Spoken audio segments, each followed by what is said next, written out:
안녕하세요. 하루 1시간 벽돌책 읽기의 최선문입니다. 죄와 벌 6번째 시간 시작해 보겠습니다. 지난 시간 2부 7번째 꼭지의 중반부까지 읽었었죠. 계속 이어서 읽어보겠습니다. 라스콜리니코프는 교통사고를 당해 죽은 마르멜라도프를 보고서 소냐네 집으로 찾아가 그 가족을 동정하며 자신이 갖고 있던 돈을 모두 주고 나왔습니다. 이런 라스콜리니코프 뒤로 소냐의 이복 동생 볼리아가 쫓아옵니다. 자신을 구세주처럼 여기는 볼리아를 본 라스콜리니코프는 볼리아에게 가족처럼 자신을 사랑해 줄 수 있을지 묻습니다. 볼라는 10살쯤 되는 소녀인데요. 라스콜리니코프의 질문에 대답 대신 입맞춤을 합니다. 이에 라스콜리니코프는 다시 볼라에게 부탁하죠. 자신을 위해서 기도해 줄 수 있을지 하고 말입니다. 그리고 그는 그것만 있으면 된다고 합니다.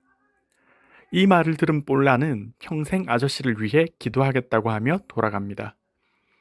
다시 혼자가 된 라스콜리니코프는 자기가 살 수 있고 인생이 끝나지 않았으며 자신이 노파와 함께 죽은 것이 아님을 상기합니다.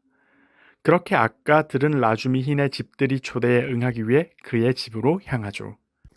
라주미힌네를 찾아간 라스콜리니코프는 라주미힌의 집으로 들어가지는 않고 그 앞에서 라주미힌과 이야기합니다. 라주미힌은 이례적으로 술에 취한 채로 상기되어 그를 환영하는데요. 이런 라주미힌에게 라스콜리니코프는 집으로 들어가지는 않을 것이고 라주미힌의 초대에 응하기 위해 얼굴을 비추러 온 것이라 말을 하며 다시 돌아가려 합니다. 그러자 라주미힌은 상기된 얼굴로 그를 배웅해 주겠다고 하죠. 둘은 함께 라스콜리니코프의 집으로 가면서 그가 오기 전에 라주미힌의 집들이에서 무슨 이야기가 오갔는지 이야기합니다. 낮에 라스콜리니코프의 광기 어린 이야기를 들은 자미오토프가 라스콜리니코프에게 들은 이야기를 그대로 모두에게 전했고, 이를 들은 의사 조시모프는 라스콜리니코프가 정신적으로 문제가 생긴 것이 아닌지 하며 합리적인 의심을 한다고 합니다. 이런 이야기를 하며 집 앞까지 다다른 둘은 집에 불이 켜져 있는 것을 봅니다.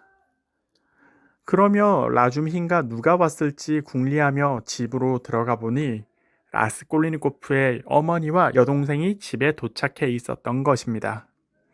그들은 나스타시아에게 그의 상태를 전해 듣고서 무척이나 걱정하며 그를 기다리고 있었습니다.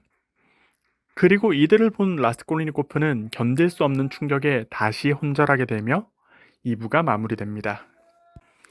2부에서는 라스콜리니코프가 느끼는 고뇌와 충격을 그리고 그가 끝끝내 무너지지 않도록 물질적, 정신적 지지를 해주는 라주미힌의 역할을 부각합니다. 그러다가 마지막 부분에 이르러 마르멜라도프의 죽음을 목도하고 소냐네 가족을 만나며 나름 구원의 가능성을 제시하며 마무리됩니다. 이번 장 마지막 부분에 등장한 여동생 두냐는 물론이고 어머니 역시 이제부터는 이름으로 등장합니다. 뿔헤리아라는 이름인데요. 이제부터는 이 이름으로 그녀를 칭하려 합니다. 어느덧 3부입니다. 첫 번째 꼭지는 다시금 자기 침대에서 눈을 뜬 라스콜리니코프의 시점으로 이야기가 전개됩니다. 마치 2부 첫 장면을 보는 기시감이 들기도 하는데요. 아무쪼록 이번엔 눈을 뜨니 엄마와 동생 라주미힌이 있었습니다. 그는 자신에게 휴식이 필요하다며 그들을 모조리 쫓아내려 하죠. 그런 와중에 루진 생각이나 그가 왔었음을 알리고 두니아에게 그와 결혼하지 말고 파혼하라고 종용합니다. 심지어 루진이냐 자신이냐 양자택일을 하라고까지 말을 하죠. 이 선언에 뿔헤리아는 충격을 받으나 두니아는 곰곰이 생각에 잠기는데요. 이런 두니아와 뿔헤리아를 라주미힌이 집까지 데리고 가줍니다. 뿔헤리아와 두냐는 나스타시아에게 라주미힌이 얼마나 헌신적으로 라스콜리니코프를 도왔는지 듣고서 무척이나 신뢰하는 상태인데요.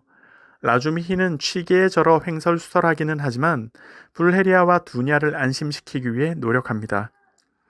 그런 동시에 마치 야수와 같이 이글거리는 시선으로 두냐를 바라보며 급작스런 사랑 고백을 하기도 합니다. 또한 루진이 얼마나 질이 나쁜 인간이었던지도 고하고요. 라주미힌이 그들을 데려다 주고서 집으로 돌아가자 전지적 시점에 따른 뿔헤리아와 두냐에 대한 인물평이 이뤄집니다. 두냐는 나이에 비해 진지하고 사색적이며 뿔헤리아는 감성적인 동시에 양보를 아는 사람이라고 합니다. 그리고 둘 모두 나이를 떠나 엄청난 미인이라고 하죠. 라주미 흰이 한눈에 보고 반할 만큼 말입니다. 이후 라주미 흰은 조시모프를 불러 라스콜리니코프의 상태를 체크하고 다시금 이 부녀에게 그의 상태를 알리며 첫 꼭지가 마무리됩니다.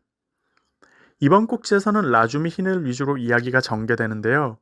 두냐에게 첫눈에 반한 그의 모습이 인상적으로 다뤄졌습니다.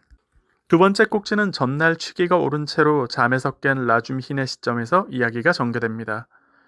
라주미 흰은 잠에서 깨자마자 엄청난 수치심을 느낍니다. 제대로 알지도 못하는 채로 두냐에게 약혼자 욕을 쏟아붓고 악담을 퍼부은 기억이 떠올랐기 때문입니다. 이런 스스로를 비열하며 추하다고 자책하기도 하죠. 이때 조시모프가 다시 찾아와 어제의 일과 라스콜리니코프의 상태에 대한 소견을 알립니다.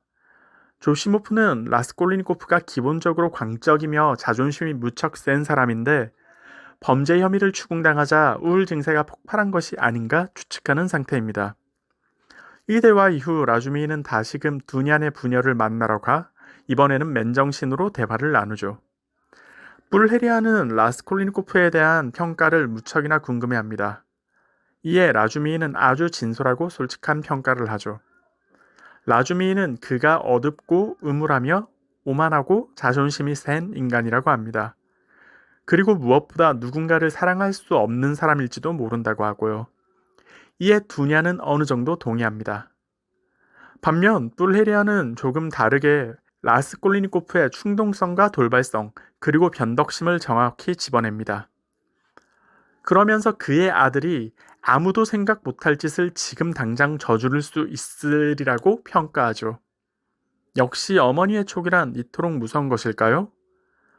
아무쪼록 이런 대화 이후 뿔헤리아는 그날 아침에 루진에게 편지가 왔다며 그 내용을 라주미인에게 알려줍니다.